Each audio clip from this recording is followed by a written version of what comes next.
പിന്നെ മരിച്ചു കഴിഞ്ഞ് കൊണ്ടുവച്ചതാണോ? മരിച്ചെന്ന് ഞാൻ ആര് പറഞ്ഞു? ആര് പറഞ്ഞു മരിച്ചെന്ന്? വിളിച്ചോണ്ടാ അടിച്ചവന്റെ കർണക്കുട്ടി ഞാൻ പൊട്ടിക്കും. അത് ഇങ്ങോട്ട് വരണം. നമ്മൾ ഇത്രയും നേരം ക്വസ്റ്റ്യൻ ഇല്ല ആൻസർ പറഞ്ഞുകൊണ്ടിരുന്നു. മനസ്സിലായ? ഇനി ക്വസ്റ്റ്യൻ പേപ്പർ വേണം.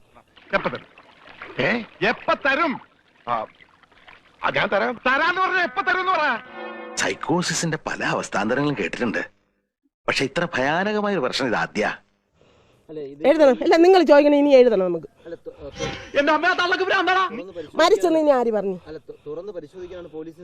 ഒരിക്കലും ഇല്ല, സഹകരിക്കാൻ പറ്റില്ല. അതിന് മരിച്ചില്ലല്ലോ.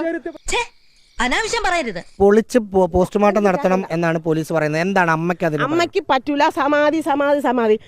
ഇവൻ കള്ളം തന്നെ.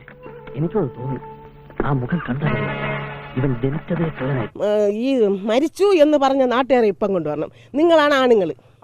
മരിച്ചു കൊണ്ടുവന്ന നിങ്ങൾ ക്വസ്റ്റ്യൻ ഞാൻ ആൻസർ പറയാം. നിങ്ങൾ ക്വസ്റ്റ്യൻ ഞാൻ ആൻസർ പറയാം. അയ്യോ, അങ്ങനെ പറഞ്ഞൂടാ. പിന്നെ ഞാൻ എന്തിനു വന്ന? ഈ ദിവസം സമാധിയാവുമെന്ന് അമ്മയോട് പറഞ്ഞിരുന്നോ?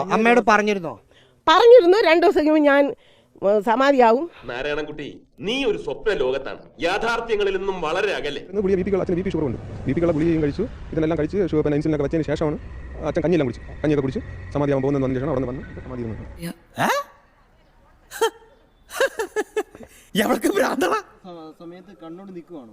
ഞാൻ കണ്ടില്ല ഇതെല്ലാം. ഒന്നും കാണാൻ പാടില്ലെന്നാണ് ആദ്യം പറഞ്ഞത്. കണ്ടില്ലെന്ന് പറയാൻ പറ്റൂല. കണ്ടു, ഞാൻ കണ്ടു. എനിക്ക് നേരത്തെ സംശയം ഉണ്ടായിരുന്നു. എന്നിട്ട് നീ എന്തേ നേരത്തെ പറഞ്ഞില്ല? അതെങ്ങനാ?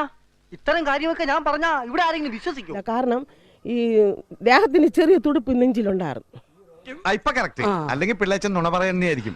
അങ്ങനെ ചെന്ന് ഞാൻ അങ്ങനെ നിന്ന് അങ്ങനെ കുറച്ച് നേരം സംശയം പറഞ്ഞുകൊണ്ടിരുന്നപ്പം പിന്നെ പുകയും തീനാളങ്ങളും. അപ്പോഴേക്കും എന്റെ ബോധം പോണ ആള് VP-യുടെ ഗുളിക കഴിച്ച്, ഷുഗറിന്റെ ഗുളിക കഴിച്ച്, പിന്നെ ഷുഗറിന് ഇഞ്ചക്ഷൻ ചെയ്ത്, പിന്നെ കഞ്ഞിയെ കുടിച്ച് മരിക്കാൻ പോണ ആൾ ഇതെല്ലാം ചെയ്തിട്ട് പോകും. ഇനി ഞാനിവിടെ നിന്ന് ഡയലോഗ് പറഞ്ഞാൽ കരഞ്ഞു. ഉസ്മാനെ രക്ഷപ്പെട്ടോ.